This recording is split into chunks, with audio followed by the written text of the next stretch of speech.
Hi, Bother Brigade. Here's what's bothering me today.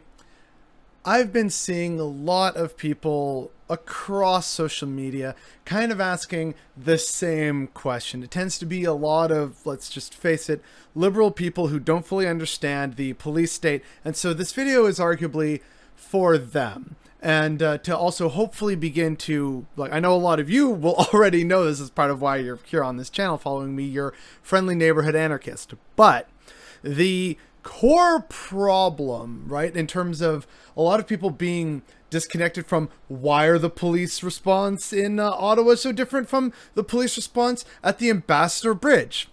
Because the answer is actually quite simple. One threatens capital, the other does not.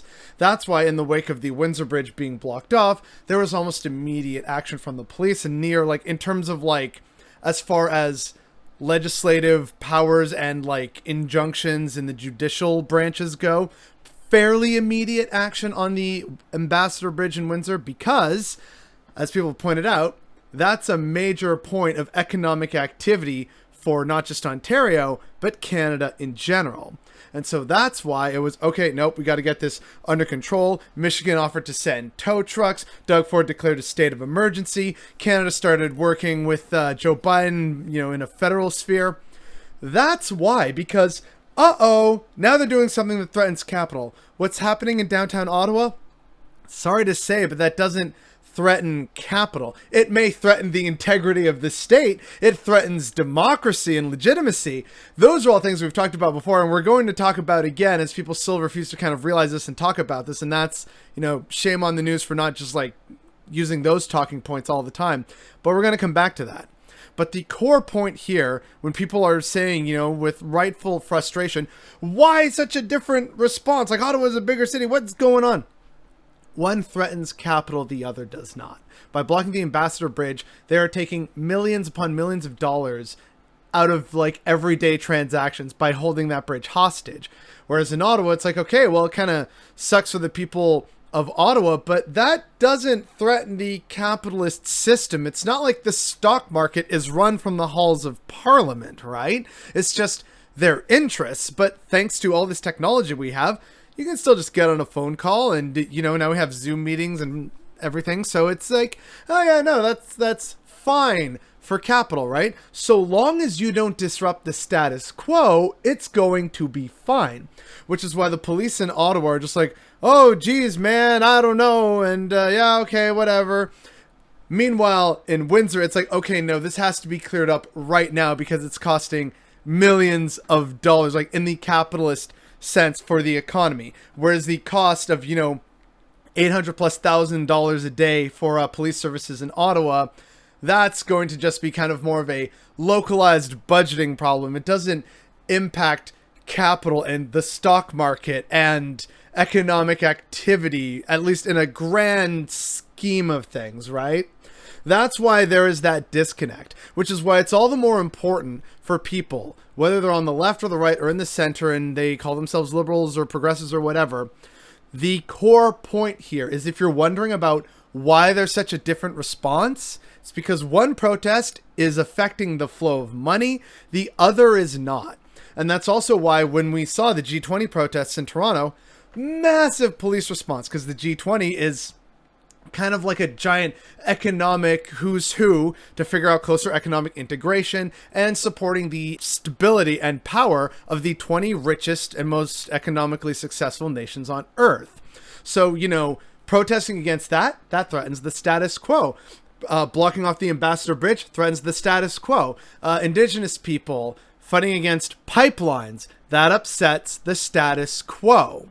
And yes, there's elements of race at play here. It's oh, look, I'm a cop and I kind of agree with a lot of the protesters and their causes, so we're trying to be really nice and delicate. Whereas when it's Indigenous people, they're oh boy, I get to actually crack some heads without any consequence. Because, settler state.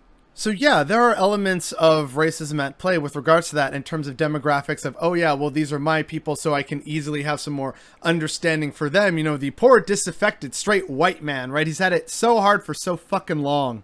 So yeah, that is an element. But in terms of when you see massive police response, most of the time, with very few exceptions, It's because the protests are trying to call attention to something that upsets the status quo of capitalism, which is why if you're really mad and frustrated at what's been happening in Ottawa, you can blame capitalism and capitalist interests. And if you're wondering, well, why such a different response? It's again because one is threatening capital, the other is not. That's the sad reality. It's not an equitable justice system, right? And that's ultimately the point, is that there is no actual justice. It's more about what can be called justice by the only arm of the state that is allowed and like legally enabled to use violence against people.